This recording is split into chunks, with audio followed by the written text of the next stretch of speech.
शुक्ला रुक करेंगे खबरों का, लेकिन उससे पहले नजर डालेंगे सुर्खियों पर। मध्य प्रदेश उपचुनाव से पहले सीएम शिवराज की आदिवासियों को सौगात। सीएम शिवराज ने कहा वापस होंगे केस। उपचुनाव के पहले कमलनाथ शिवराज में तड़की। ग्वालियर में कमलनाथ ने शिवराज को नालायक कहा तो शिवराज का जवाब, लायक कौन जनता तय करेगी। लगातार मध्य प्रदेश में जा रही है कोरोना का कहर। कोरोना स्थिति नियंत्रण को सीएम शिवराज ने की बैठक में दिए आवश्यक दिशा निर्देश। कुदरत का कहर जमकर बरपा। आकाशीय बिजली गिरने से 3 सगे भाई बहन की मौत, एक की हालत गंभीर। जानवरों का चावल इंसानों को बांटा। गोदामों में 7,610 क्विंटल चावल जांच में जानवरों वाला निकला। मध्य प्रदेश में भयावह कोरोना, एक दिन में संक्रमण से सबसे ज्यादा 42 मौतें। पॉजिटिविटी रेट भी 24 घंटे में 1% बढ़ा। आप देख रहे हैं के न्यूज, खबरों का सारथी। और अब बढ़ेंगे खबरों में। मुख्यमंत्री शिवराज सिंह चौहान क्रेडिट कैंप कार्यक्रम के तहत भोपाल के मिंटो हॉल में प्रदेश के 13,000 स्वयं सहायता समूहों से जुड़े जरूरतमंद ग्रामीण परिवारों को ऋण राशि का वितरण किया। और क्या कुछ कहा आपको सुना दें।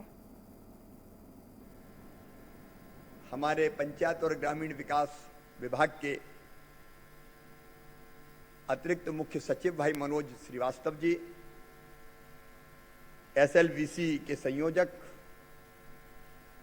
मैं उनको धन्यवाद देता हूं। अब बैंक उदारता पूर्वक हमारे समूहों को लोन दे रहा है। भाई एसडी माहुरकर जी, सचिन सिन्हा जी, बेलवाल जी, मेरे विधायक साथी, मेरे सांसद साथी,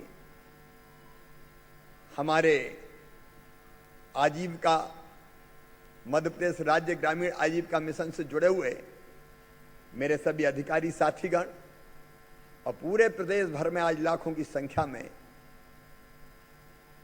आज मेरे साथ बात कर रही मेरी लाडली बहनों, मैं दोनों हाथ जोड़ के शीश झुका के अपनी बहनों को प्रणाम करता हूं।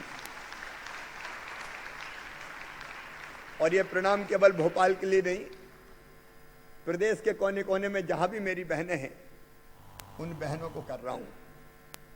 मेरी बहनों, मेरे लिए सबसे ज्यादा खुशी का पल वो होता है जब मैं अपनी बहनों के साथ होता हूं, क्योंकि बचपन से ही मेरे मन में एक बात बैठी थी जो मैंने अपनी आंखों से देखा था कि बहनों और बेटियों के साथ अक्सर भेदभाव होता है। अब मां भी कई बार बेईमानी करती थी, अब तो वो दौर बदल रहा है। बेटे को ज्यादा लाड़ करती थी और बिटिया को थोड़ा कम प्यार करती थी। सही बात है कि नहीं? बेटा थोड़ा ज्यादा प्यारा और बेटी अगर आ गई तो चेहरा बिगड़ जाता था कि बेटी नहीं कहीं आफत हो गई हो। और एक के बाद दूसरी तीसरी बेटी आ गई तो सास ही बिगड़ जाती थी कि 2 बेटी आ गई, 3 आ गई। अब तब से मेरे मन में ये विचार आता था, अच्छा कौन खाएगा? भैया खाएगा। बेटी बासे ही खा लेगी। अच्छे से कौन पढ़ेगा? भैया पढ़ेगा। बेटी नहीं पढ़े तो भी काम चल जाएगी। क्या करना है? रोटी बनाना है, कंडा थापना है। और कई बार अन्याय होता था, मैंने अपनी आंखों से देखा। पति पत्नी में झगड़ा हुआ तो पति का अधिकार होता था कि पत्नी को थप्पड़ मार दे, कई जगह तो डंडा भी मार दे, और वो अधिकार समझता था। और गांव में भी कोई नहीं बोलते थे कि भैया उसकी औरत है, वो जो चाहे करे। अब ये भाव देख के मन में बहुत पीड़ा और तकलीफ होती थी मेरे मन में। और मन में विचार आता था, मैं छोटा सा था, कि ये परिस्थिति कैसे बदली जा सकती है। तब मैं कुछ नहीं था, मैं विधायक नहीं था, मैं सांसद नहीं था, मैं किसी बड़े पद पर नहीं था, लेकिन मन में एक भाव जग गया कि कैसे भी बहन और बेटियों के साथ अन्याय खत्म होना चाहिए, क्योंकि भगवान ने दोनों को बराबर बनाया है। अब आप बताओ मेरी बहनों, एक ही कोख से बेटा भी जन्म लेता है, बेटी भी जन्म लेती है। भगवान दोनों को बराबर मानता है, भगवान दोनों में कोई भेद नहीं करता, तो फिर इंसान क्यों भेद करता है? और इसलिए शुरू से मैं चिंतित था कि कुछ ना कुछ किया जाए, कुछ ना कुछ किया जाए। जब मैं किसी पद पर नहीं था तब भी मैं कहता था कि भाई बेटी के साथ बराबरी का व्यवहार करो, बेटी को आने दो, बेटी के बिना दुनिया नहीं चलती। और शायद मैंने उस दिन आंगनबाड़ी के कार्यक्रम में भी ये घटना सुनाई थी। मैं आपको भी सुनाना चाहता हूं। एक छोटे कार्यक्रम में, सामाजिक कार्यक्रम था, सामूहिक विवाह का, तो मुझे बोलने का मौका मिल गया। तो मैं ऐसे ही बोलते बोलते क्या किया कि भाई बेटी को आने दो, बेटी के बिना दुनिया नहीं चलती, बेटी के साथ अच्छा व्यवहार करो। एक बूढ़ी अम्मा खड़ी हो गई, कहने की बात तो बड़ी बड़ी कर रहा हो, बेटी को आने दो, बेटी को आने दो। आ गई और आके बड़ी हो गई तो शादी में दहेज का इंतजाम क्या तू करवाएगा? बात है बड़ी बड़ी कर रहा है, तो बिना उसके कुछ नहीं होगा। और इसलिए तब से जब मैं विधायक सांसद बना तो बेटियों की शादी मैंने करना शुरू की अपने मित्रों के सहयोग से। और मैं संक्षेप में ये बताना चाहता हूं कि मेरे दिल में ये बात आई तो मैंने बेटियों के लिए, बेटी बोझ ना रहे, बिटिया वरदान बने, इसके लिए कोई योजना बनना चाहिए। और मुख्यमंत्री बन के सबसे पहली कोई योजना मैंने बनाई तो उसका नाम था लाडली लक्ष्मी योजना।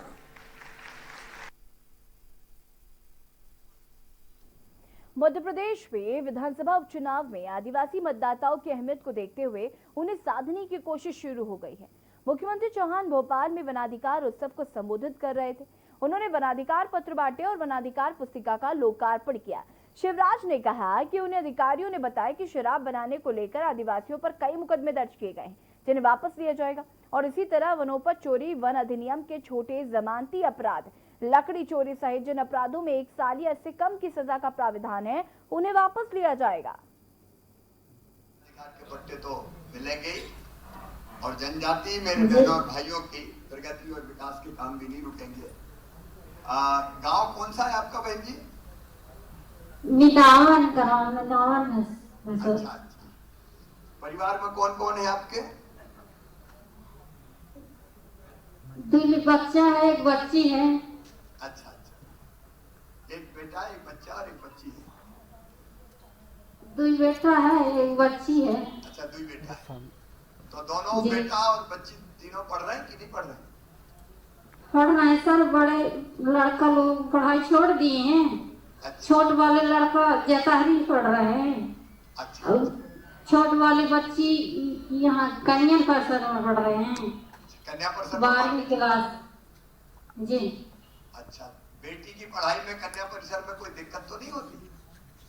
नहीं है, बात कर लीजिए सर, बैठे बीच बच्ची लोग। अच्छा, बेटी क्या नाम है आपका? सीमा बयाली। सीमा बेटी। गुड मॉर्निंग मामा जी। गुड मॉर्निंग बिटिया, भांजी मेरी।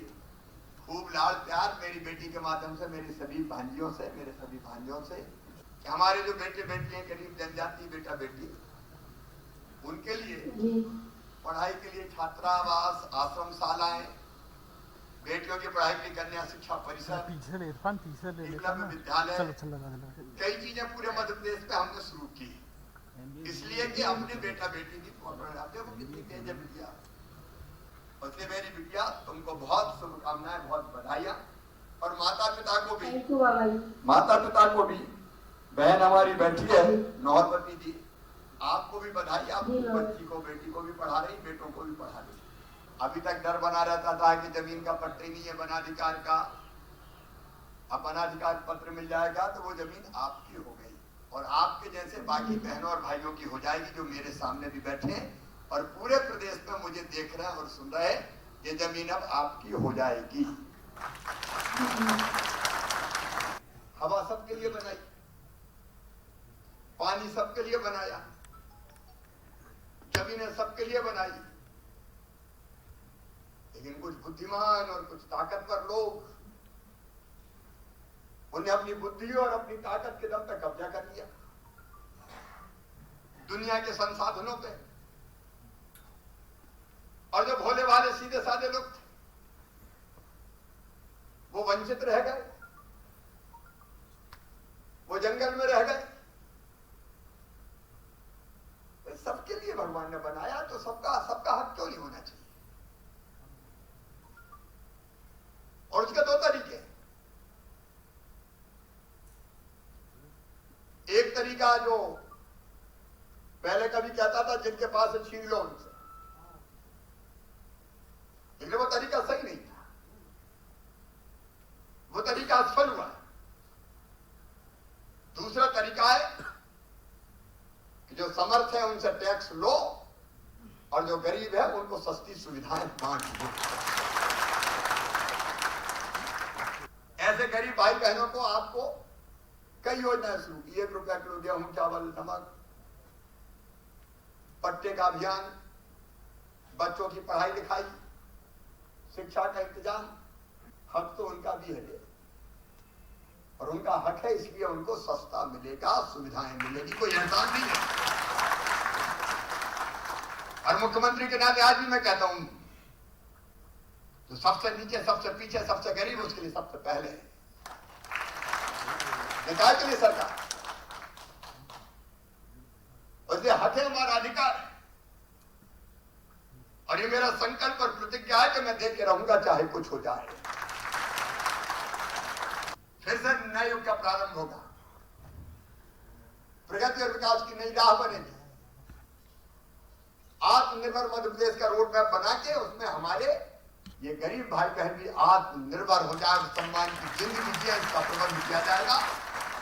आप सबको बहुत शुभकामनाएं, बधाई और मामा का प्रणाम। बहुत बहुत मोखेड़ विकासखंड मुख्यालय से 5 किलोमीटर समीप ग्राम पंचायत लोहांगी में संचालित पोस्ट ऑफिस में पोस्ट मास्टर की उदासीनता के चलते दिखाई दिया व्यवस्थाओं का आलम। मिली जानकारी के अनुसार शासन द्वारा पोस्ट ऑफिस संचालन के किराए शुल्क दिया जाता है, किंतु यह पदस्थ पोस्ट मास्टर द्वारा पोस्ट ऑफिस का संचालन ग्राम पंचायत कार्यालय में ही किया जा रहा है। यहाँ तक कि डाक पेटी को सार्वजनिक स्थान पर लगाए जाने के बजाय कार्यालय के अंदर लगाई गई है। पंचायत भवन बंद होने पर क्षेत्र की जनता को अपनी डाक या पत्र भेजने के लिए पंचायत कार्यालय का खुलने का इंतजार करना पड़ता है। वहीं कुछ लोग पंचायत जाने से भी हिचकिचाते हैं। ग्रामीणों ने बताया कि पोस्ट मास्टर के आने जाने का कोई निश्चित समय सीमा न होने से अपने कामों को लेकर बेहद परेशान होते हैं। यहाँ तक कि कहीं मोबाइल नंबर भी नहीं लिखा होने से वह अपनी जरूरत डाक को लेकर संपर्क भी नहीं कर सकते। क्षेत्र के जागरूक लोगों ने लापरवाह पोस्ट मास्टर को लेकर जिला प्रधान डाकघर अधिकारी से उचित कार्रवाई किए जाने की मांग की है।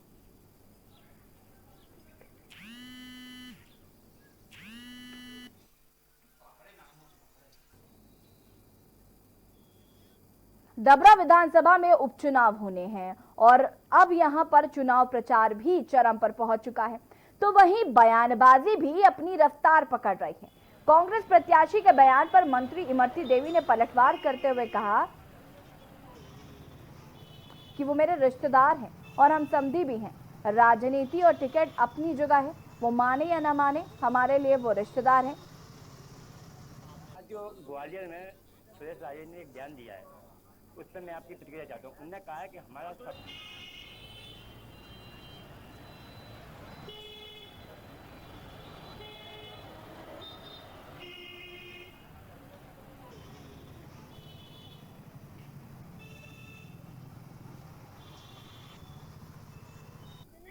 खिंचा के नहीं खिंचाओ, फिर ने अपनी पत्नी के साथ खिंचाए हो तो मैं व्हाट्सएप पर डाल देगा तो मैं देख लूंगी। लेकिन वो जिस बात से, जिस तरीके से इतनी हल्की बातें और गंदी बातें करते हैं, वो राजनीतिक लोग नहीं होते हैं। वो लोग बहुत हल्की बुद्धि के होते हैं और नीचता की बात करते हैं, जो लोग कभी राजनीतिक बना ही नहीं सकते। और वो इतने चुनाव लड़े हैं, आज तक कोई चुनाव जीते नहीं। और उनकी मम्मी को एक बार वो तो जाटव समाज एक तरफ होगा तो जिता दिया था। तो एक जो आज उनके साथ जो नेता लगे हैं, जो नगर पालिका हारे थे, तब उस नेता ने कहा था एस कोरी नो चमार। इस वजह से सारे जाटवों ने उनको एक बार जिता दिया था। भविष्य में न जीते हैं और न जीत सकते। छिंदवाड़ा जिले की मोखेड़ तहसील में अव्यवस्थाओं के चलते बिजली बंद होने पर अंधेरा छा जाता है। बिजली बंद होने से तहसील कार्यालय में सभी कामकाज ठप होने से यहां आने वाली जनता को अपने कामों को लेकर बेहद परेशान होना पड़ता है। और इस मामले को लेकर के न्यूज इंडिया टीम मोखेड़ तहसील कार्यालय पहुंची, जहां पर 2 बजे बिजली बंद होने से पूरे तहसील कार्यालय में अंधेरा छा गया। वहीं तहसील कार्यालय में सांसद एसडीएम कुमार सत्यम कोट ले रहे थे। अचानक बिजली बंद होने के बाद भी वह पेशी ले रहे थे। वहीं बिजली बंद होने से कई ऑनलाइन और कंप्यूटर कार्य ठप पड़े हुए थे। वहीं कोविड-19 दफ्तर समेत अन्य कुछ दफ्तर में बैठे अधिकारी कर्मचारी मोबाइल टॉर्च जलाकर काम कर रहे थे और इस तरह तहसील कार्यालय में बिजली बंद होने पर इन्वर्टर, अन्य बिजली की सुविधा न होने पर मौजूद कर्मचारियों से चर्चा की गई। उन्होंने बताया कि इन्वर्टर और जनरेटर तो है, लेकिन वो वर्षों से बंद पड़े हैं। बिजली बंद होने पर इतनी बड़ी तहसील में कोई सुविधा न होने से अधिकारी की लापरवाही को दर्शाता है।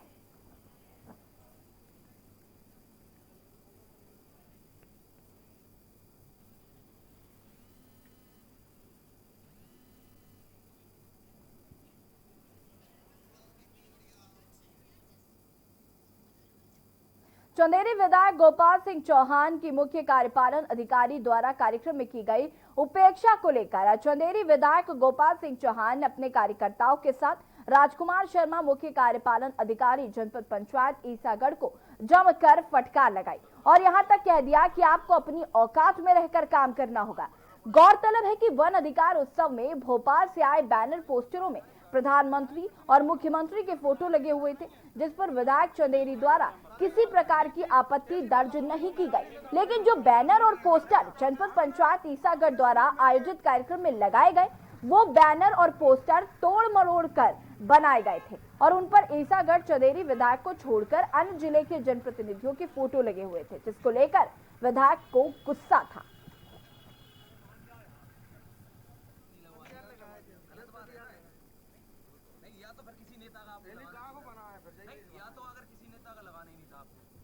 ना आपने हमसे पूछा एक भी बार। देखो आप जब आप कोई भी कार्य करते हैं आप जनपद अध्यक्ष से पूछना चाहिए आपको। आपने पूछा अगर वहीं से बाहर भी बुलाया गया और ना जो बैनर उन्होंने बनाया, जो भोपाल से बैनर बन के आया उसमें किसी जनप्रतिनिधि का फोटो नहीं है जी। उसमें माननीय हमारे देश के प्रधानमंत्री और माननीय हमारे मुख्यमंत्री शिवराज सिंह जी के फोटो हैं। इसके द्वारा उन्होंने ईसागढ़ में बैनर छपवाया, अन्य जिलों के बाहर के लोगों के फोटो लगवाए, मुझे कोई दिक्कत नहीं। और भी लोकल के लोगों के उसमें फोटो छपे थे, उससे भी कोई दिक्कत नहीं। मुझे कष्ट ये हुआ कि उसमें मेरा फोटो तक नहीं लगा। आमंत्रण नहीं देना, चलो ठीक है भाई। वो जनपद पंचायत के सीओ है ना, हाँ जनपद पंचायत के जो सीओ है शर्मा जी, वो यहाँ पर भारतीय जनता पार्टी के एजेंट के रूप में काम कर रहे हैं। उन्होंने मेरा कहीं कोई फोटो नहीं लगवाया, जबकि विधायक प्रोटोकॉल के हिसाब से विधायक का फोटो होता है। हाल ही में अभी गुना की एक घटना घटित हुई है, उसमें भी हमारे माननीय सांसद जी डॉक्टर के.बी. यादव जी हैं। मंदसौर सिवलिया हीरा के ग्रामीणों द्वारा जिला पंचायत के बाहर धरना दिया गया और नारेबाजी की गई। वहीं सरपंच सचिव पर कई भ्रष्टाचार के आरोप भी लगाए गए। ग्रामीणों ने बताया कि ग्राम पंचायत सिवलिया हीरा में शासकीय भूमि पर प्लॉट काट दिया। मनरेगा में ग्रामीणों के खातों से पैसे निकाल लिए गए।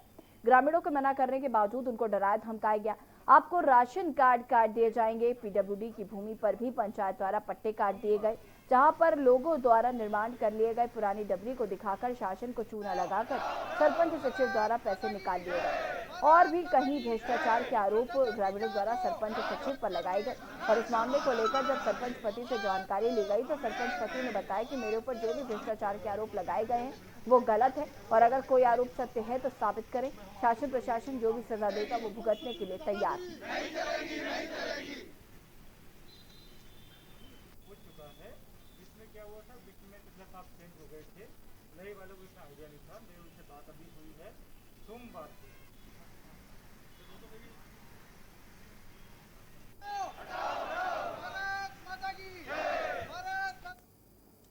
खबर आगर मालवा से है। आगर विधानसभा चुनाव को लेकर सियासी घमासान जारी है। जयवर्धन सिंह, जीतू पटवारी, कुणाल चौधरी ने आगर में कांग्रेस चुनाव कार्यालय का उद्घाटन किया। जीतू पटवारी ने सिंधिया पर तंज कसते हुए सिंधिया पर कांग्रेस परिवार की हत्या करने का आरोप लगाया। जीतू पटवारी ने कहा कि चुनाव में जनता ऐसे लोगों को सबक सिखाएगी। अब बड़ौद में भी चुनाव कार्यालय का उद्घाटन किया जाएगा। कानड़ में पहले ही कार्यालय का उद्घाटन किया जा चुका है।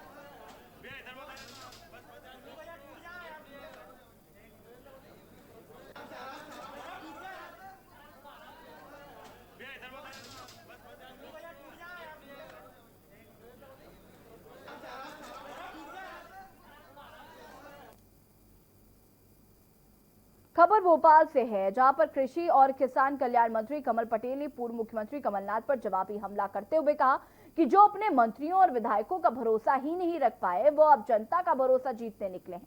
उन्होंने कहा कि प्रदेश की जनता उनकी लूटपाट और झूठे वादे देख चुकी है, इसलिए वह अब उनके झांसे में आने वाली नहीं है। पूर्व मुख्यमंत्री कमलनाथ ने ग्वालियर प्रवास के दौरान पत्रकार वार्ता में भाजपा पर नोटों के दम पर सरकार बनाने का आरोप लगाया तथा ग्वालियर के विकास को लेकर सीधे तौर पर सिंधिया को कटघरे में खड़ा करते हुए जवाब मांगा। 42 लाख हेक्टेयर से अधिक है और 50 लाख आवेदन कर देंगे। सड़क नाम की कोई चीज नहीं थी, सड़क में गड्ढा की गड्ढे में सड़क, गड्ढे में गड्ढा था। मध्य प्रदेश के पूर्व मुख्यमंत्री दिग्विजय सिंह जी थे, उन्होंने 10 साल में मध्य प्रदेश को चंदेरी राजघाट रोड पर ग्रामीणों ने चक्का जाम कर पुलिस प्रशासन के विरोध में जमकर नारेबाजी की और विरोध प्रदर्शन जताया। रंगदारी और अपराधियों के आतंक के खिलाफ ग्रामीण लामबंद हुए और सड़कों पर उतरकर पुलिस प्रशासन के विरोध में जमकर नारेबाजी की और सड़क पर आगजनी कर अपना विरोध प्रदर्शन जताया। हालांकि कुछ समय बाद स्थानीय विधायक गोपाल सिंह चौहान ने पहुंचकर ग्रामीणों को समझाइश दी और चक्का जाम खुलवाया। साथ ही विधायक चौहान ने आरोप लगाया है कि पुलिस राजनीतिक संरक्षण के चलते उक्त लोगों पर कार्रवाई नहीं कर रही है। पुलिस राजनीतिक लोगों के इशारों पर काम कर रही है, लेकिन सवालिया निशान यहां खड़ा होता है कि पुलिस के द्वारा इस तरीके के मामलों में कार्रवाई न करना पुलिस की कार्यप्रणाली पर गंभीर प्रश्न चिन्ह खड़ा करता है। नगर में कई अवैध गतिविधियां भी संचालित हो रही हैं, उन पर पुलिस कार्रवाई न करते हुए अपनी चुप्पी साधे हुए बैठी है।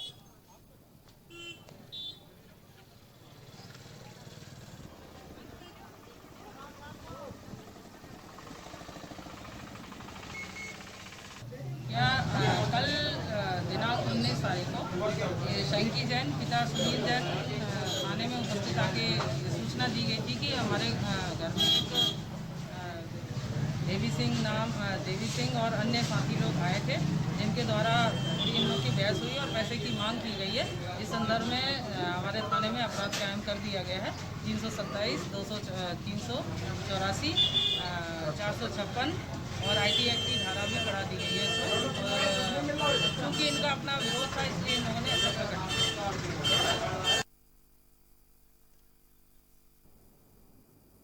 छत्तीसगढ़ में स्वास्थ्य मंत्री का पद प्रभुराम चौधरी के पास क्यों है? आखिर क्यों प्रभुराम चौधरी को कांग्रेस से देना पड़ा था इस्तीफा?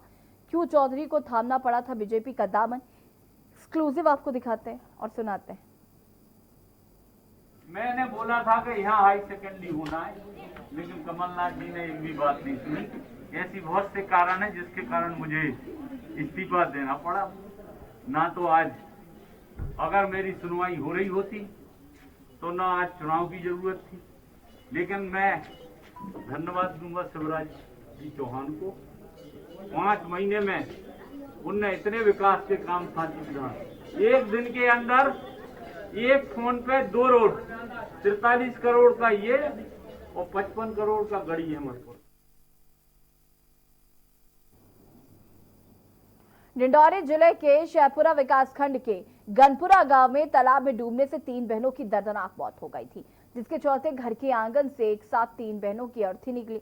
वहीं पूरा गांव ये नजारा देखकर फूट फूट कर रो पड़ा। बता दें कि अंतिम यात्रा में सैलाब उमड़ पड़ा। परिजन और ग्रामीणों ने नम आंखों से 3 बहनों को विदाई दी। आपको बता दें कि गुरुवार को एक ही परिवार की 3 बच्चियां तालाब में नहाने गई हुई थी। नहाते समय तीनों बहनें डूब गईं। घटना के बाद पूरे गांव में मातम पसर गया और चीख पुकार मच गई।